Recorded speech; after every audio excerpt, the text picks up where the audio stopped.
Hey guys, this is Gaijin Hunter and welcome to my next weapon impressions video, this time for the dual blades in the demo for Monster Hunter Rise. This is a weapon I'm greatly enjoying in this demo, and I think you will as well. So hopefully this video will show you off some of the cool new stuff that we can do, and just basically the abilities of the weapon. One thing I have to mention here, although it's a demo, so it's just for aesthetics only, there's no actual skills on it, the armor for Somnicanth here looks so cool. Same with the weapons, sort of, they're like twisted, sort of like the nails of the monster. I know it's going to be a sleep weapon, but I can't wait to see the skills that the armor gives. It's going to be pretty sweet. So the dual blades are very unchanged from what you know and love, which is a really good thing. So here are sort of like the basic moves when you're not in demon mode or arc demon mode. So basically you're almost never going to see these unless you run out of gauge, which you shouldn't. Again, this is not a tutorial. It's just sort of me going through what I notice. And then just giving you my thoughts and feelings. So let me know down below. I really muffled that one. So let me know down below if there's anything I missed. So pressing X, you'll do this nice downward slash, and you can do sort of a combo with that. It's like a 3-hitter.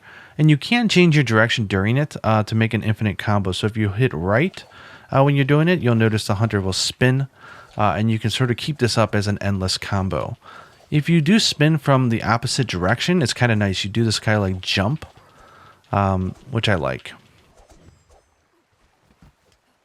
And the A button attacks are cool as well. So you hit A here and you do this forward sort of like lunge.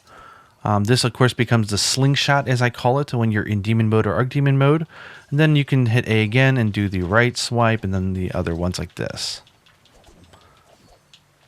A button as well, you can also change your direction. So if you're hitting A and you're hitting, then you go to the right, you will do this spin wheel the other direction. So very good for keeping up an infinite combo with this weapon. So press ZR to go into demon mode, and from here you'll notice that you're glowing. I do love the effects. It's very easy to know that you're in demon mode, where I think in some past games I sort of would get myself confused, and then I notice that my stamina's gone and be like, oh, I'm still in demon mode. When you run sort of like Naruto, quite on topic for this game with its Japanese aesthetic, but it's really fast, so you can get to the tail or anywhere you need to. Press B and you can do this really fast evade, and that is what's going to eat through your stamina, is that evade. So let me get some back and re-show that to you. Here's the evades.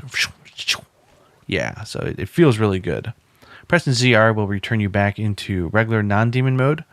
The whole point of this weapon is to hit the monsters as many times as you can when you're in demon mode, and that will build up your gauge on that upper part next to your sharpness.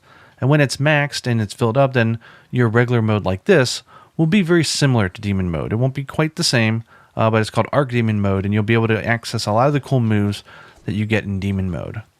So in demon mode, here's your attacks. Here's the X button. You'll notice it does a lot more hits. It's a lot more furious. And from here you can do the same thing. You can twirl left and right and stuff like that. Your A button attack is my favorite. I call it the slingshot because it throws your hunter forward like that. And then from there you can go into combos, evades, and stuff like that. The fun thing of demoing this weapon is I have to wait for stamina to replenish in order to show you everything in one shot. So if you press X and A, you'll do the demon dance. This is a fantastic combo that you do with the dual blades, and all you have to do is press X and A to do that. You can evade afterwards, which is really nice. You can sort of like hit the monster and quick get out of there. I really like that about the weapon. It's just super fast and furious. Makes the sword and shield look like a slow weapon, if you know what I mean. There is some hidden other abilities that you can do with this weapon, which is the attacks that you can do from a ledge or from the air. So from the air, obviously if you come over here and you hit X, you can do your basic aerial strike. But if you're in demon mode, check out what happens when you evade off here and press X. You do this like crazy forward lunge. It does a lot of hits. And if you go here and you press A, if you actually hit the monster, you'll sort of do a windmill attack down the spine of the monster. It's really hard to describe, but I will show it you with Rathian. She's a nice big monster, so if I can nail it, you'll do a spinning all the way down the spine of the monster from the head to the tail. It's a little hard to pull off, but it's super satisfying. Okay, now before I go and show you Arc Demon mode, which again is not that different from Demon mode, I do want to explain the Silkbind attacks because those are so awesome. From a regular wire bug jump, you can of course do basic stuff like attack with your weapon. If you want to, you can go straight into Demon mode and attack with your weapon. That's one way to do that sort of like spinning attack. It's a little tough timing wise, but you can pull it off. But the Silkbind attacks are really special for this weapon. So by holding ZL and pressing X, you'll go Gah! And you'll lodge a kunai in the monster. You got to be very, very close to the body part when you do this, otherwise you'll miss. And the charge cooldown time on this thing is really brutal. If you notice, it's still recharging. But for a short period of time, about 5 seconds, any additional hits that you do will have more hits because you're hitting sort of like that soft spot with the weapon lodged inside, and then it blows up at the end. And you do anywhere from like 60 damage if you didn't hit it. And if you were able to hit that body part, you can do up to like 140 damage depending on the monster and the body part.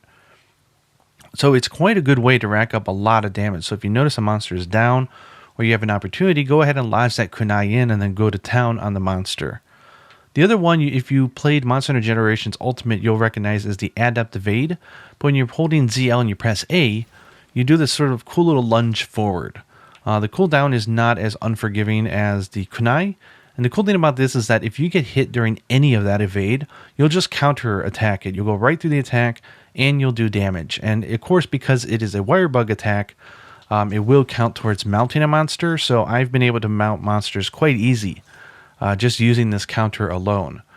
But it's really fun, especially against Mizutsune. And this demo has a very brutal water gun sort of attack. You can just counter right through it and you're totally fine.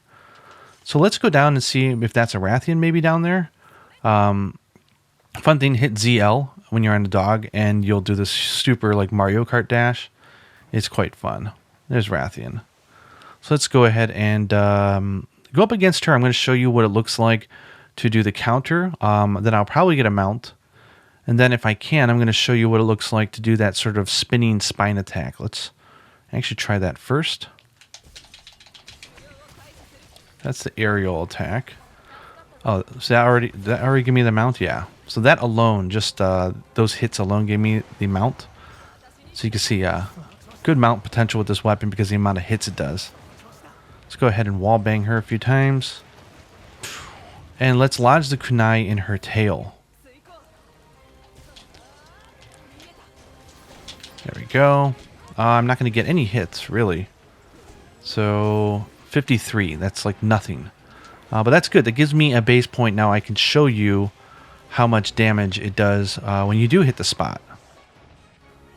So let me go ahead and put a shock trap just so I can lodge a kunai in her head. Then maybe we can look at that. Good girl.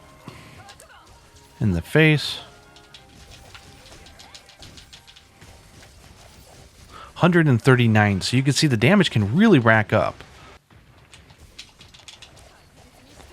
Yeah, that's that awesome sort of spinning attack that you can do that on the spine of a monster. Feels really good. It's a lot easier to do if you're doing it off of a ledge.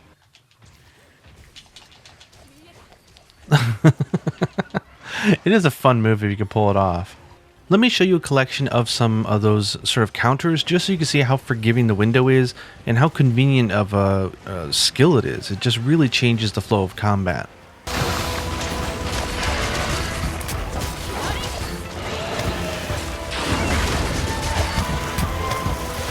So anyways, that should give you a pretty good idea of how this weapon looks and feels in this game. I'm going to end this by showing a few clips right now of me and Yuna. We've both been enjoying playing the dual blades, and we're just having some fun trying to demonstrate just how much powerful it can be when two dual blade users are using the same moves at the same time. It's quite fun, actually. Anyways, hope you guys enjoyed this video, and until next time, happy hunting.